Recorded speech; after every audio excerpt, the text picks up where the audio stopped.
সোনারপুরে নিহত তৃণমূল কর্মীর বাড়ির ভিতরে অভিষেক বন্দ্যোপাধ্যায়, কেন্দ্রীয় বাহিনী সেখানে পৌঁছেছে।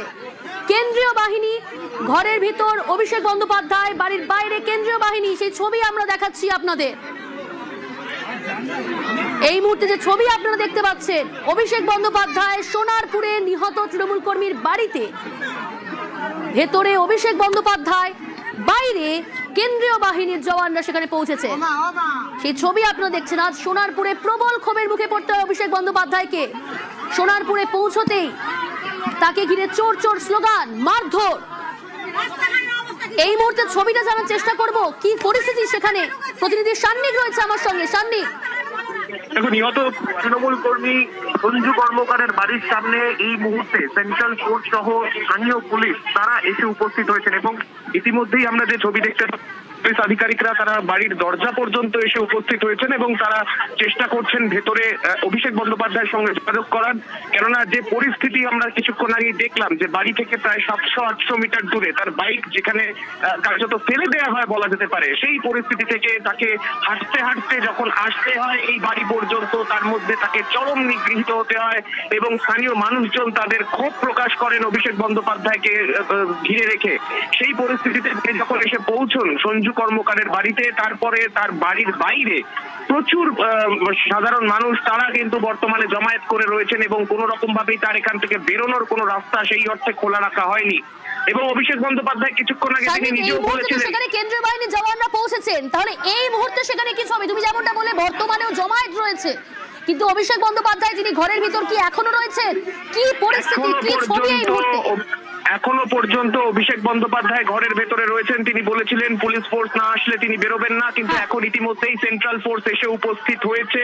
সেন্ট্রাল ফোর্সের আধিকারিকরা তারা চেষ্টা করছেন বাড়ির দরজা দিয়ে ভেতরে যোগাযোগ করার, কিন্তু এখনো পর্যন্ত যেহেতু বাইরে প্রচুর মব রয়েছে তাই গোটা সিচুয়েশনকে কন্ট্রোল না করে তাকে বের করতে সমস্যা হতে পারে। তাই যারা সেন্ট্রাল ফোর্সের জওয়ানরা রয়েছেন তারা নিজেরা গোটা পরিস্থিতিটা তারা কন্ট্রোলে আনার চেষ্টা করছেন। স্থানীয় পুলিশ কর্মীরা তারা কথা বলার চেষ্টা করছেন যারা বাইরে রয়েছেন, যারা উন্মত্ত জনতা রয়েছেন তাদের সঙ্গে।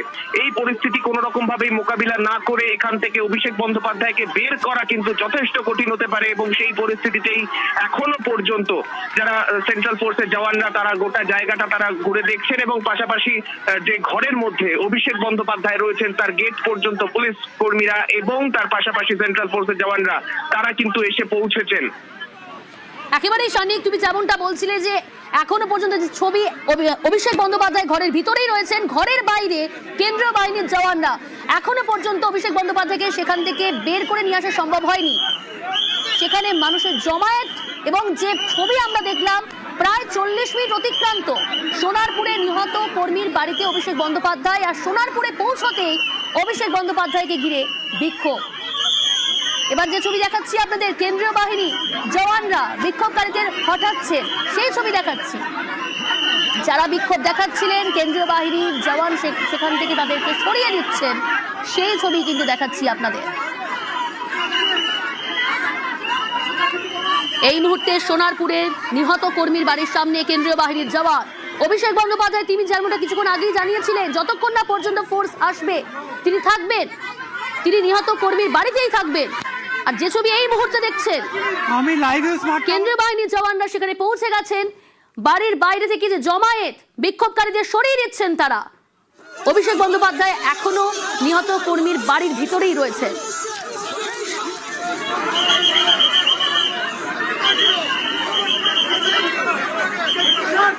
বলো বলো বলো বলো আমরা দুটি ছবি এই মুহূর্তে দেখাচ্ছি।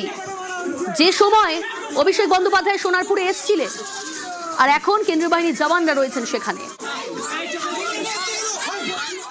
বিদ্বেষ থাকতে পারে, কিন্তু এ ধরনের ঘটনা যারা ঘটাচ্ছেন এটা সুস্থ স্বাভাবিক গণতান্ত্রিক সমাজে কাম্য নয়। এর সঙ্গে আমার দল দূর দূর পর্যন্ত যুক্ত নয়। বিরোধী দলনেতা শুভেন্দু অধিকারীকে গাড়ির মধ্যে জীবন্ত পুড়িয়ে দেওয়ার চেষ্টা হয়েছিল উত্তরবঙ্গে। বিরোধী দলনেতাকে সভা সমিতি করবার জন্য 104 বার হাইকোর্টের দরজায় যেতে হয়েছিল। যা অত্যাচার তৃণমূল কংগ্রেস করেছে আমাদের কর্মীদের সঙ্গে, আমাদের মহিলাদের সঙ্গে। আমরা সংযত আছে ছিলাম বলেই আজকে তৃণমূল কংগ্রেস অক্ষত আছে। বিজেপির হয়ে নির্বাচনে প্রতিদ্বন্দ্বিতা করার অপরাধে 5 লক্ষ টাকা জরিমানা দিয়ে বিধায়ক মানে পদপ্রার্থীকে তাকে বাড়ি ঢোকানো, অত্যাচার কিছু বাদ রেখেছে? সন্তোষ ট্রফি খেলা একজন ফুটবলার বাগবাজার অঞ্চলে থাকেন, বিজেপির বুথে বসেছিল, মা অন্যের বাড়ির গৃহ পরিচারিকা, বাবা প্যারালিসিস, একজন প্রতিভাবান ফুটবলার, তার নখগুলোকে সারাসারি উপড়ে নেওয়া হয়েছিল। যে তৃণমূল কংগ্রেসের এই বিধায়ক আর মন্ত্রীগুলো অক্ষত আছে না, এটাই হচ্ছে বিজেপির কারণে আছে। আমাদের জায়গায় অন্য কেউ থাকলে, যদি তৃণমূল থাকতো, আজকের ক্ষমতায় আসতো, আজকে এখানে আমি দাঁড়িয়ে থাকতাম না, আমার 500 কর্মী খুন হয়ে যেত। ডায়মন্ড মডেল প্রচার করতে এলেন না কেন? ফলতায় যে নির্বাচন হলো, প্রচার নেই কেন? কোথায় ডিজে, কোথায় রবীন্দ্রসঙ্গীত? এসব আর রাজনীতিতে চলবে না। শান্ত থাকুন, ভদ্রভাবে প্রত্যেক রাজনৈতিক দলের কর্মীরা আচরণ করুন, হিংসা বর্জন করুন। পশ্চিমবঙ্গের রাজনীতিকে এই হিংসামুক্ত করবার জন্য মানুষ রায় দিয়েছেন। মানুষের আবেগকে, মানুষের ইচ্ছাকে মর্যাদা দিয়ে সবাই এ ধরনের কাজকর্ম থেকে বিরত থাকুন। আমরা এই মুহূর্তে টেলিফোন লাইনে যোগাযোগ করতে পেরেছি তৃণমূল বিধায়ক কুণাল ঘোষের সঙ্গে। নিউজ 18 বাংলায় আপনাকে স্বাগত জানাই। যে পরিস্থিতি তৈরি হয়েছে সোনারপুরে, 40 মিনিটের বেশি অতিক্রান্ত, কেন্দ্রীয় বাহিনীর জওয়ানরা পৌঁছলেন। সোনারপুরে পৌঁছতেই একেবারে ক্ষোভের মুখে পড়তে হলো অভিষেক বন্দ্যোপাধ্যায়, এবং যে ছবিটা আমরা দেখলাম, আপনিও দেখেছেন কুণাল দা, কি বলবেন? অত্যন্ত দুর্ভাগ্যজনক, অনভিপ্রেত, অবাঞ্ছিত ছবি। এটা হতে পারে না। একজন সাংসদ, একটি দলের সর্বভারতীয় সাধারণ সম্পাদক, এবং দেশের যখন একটা জরুরি পরিস্থিতি চলছিল, তখন দেশের তরফ থেকে যে সাংসদদের সারা পৃথিবীর বুকে দূত করে পাঠানো হয়েছিল, সেখানে গুরুত্বপূর্ণ ভূমিকা পালন করা অভিষেক বন্দ্যোপাধ্যায়কে এইভাবে একটা ভোটের রেজাল্ট হয়েছে, কিন্তু তারপরে যেটা করা হলো, এটা তো একদম পরিকল্পিত। মানে একেবারে যেগুলো করা হচ্ছে এখন ঠান্ডা মাথায় পরিকল্পনা করে করা হচ্ছে। এই সরকার ভালো কাজ করেনি সেরম নয়, কোথাও ভুল ত্রুটি থাকতে পারে, কিন্তু এই সরকারের উপকার পাননি এরম মানুষও, মানে এটাও মানুষ স্বীকার করবেন। কিন্তু এখন যেটাকে পরিস্থিতি করা হচ্ছে, যে তৃণমূলের শীর্ষ নেতারা কোথাও গেলেই একটা সিন ক্রিয়েট করা, হামলা করা, অভিষেকের সঙ্গে যেটা হলো, এটা তো বাঞ্ছনীয় নয়। আজকে কেন একটা পুলিশ প্রশাসন এতক্ষণ ধরে হতে দিল? তিনি তো জানিয়ে গেছিলেন একটা জায়গায় যাচ্ছেন এবং একটা সেন্সিটিভ বিষয়, সেগুলো তো জানিয়েই যাওয়া। তাহলে এত দেরিতে সেন্ট্রাল ফোর্স এতক্ষণ কি করছিল?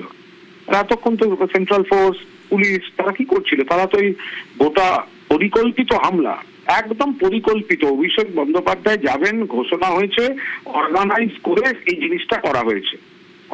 আমরা সবাই দেখতে পেয়েছি। আপনি পরিকল্পিত হামলার কথা বলছেন। শ্রমিক ভট্টাচার্য, রাজ্য সভাপতি, তিনি বলছেন যে অত্যাচার সহ্য করেছে সাধারণ মানুষ গত 15 বছর ধরে, তার বহিঃপ্রকাশ আজ।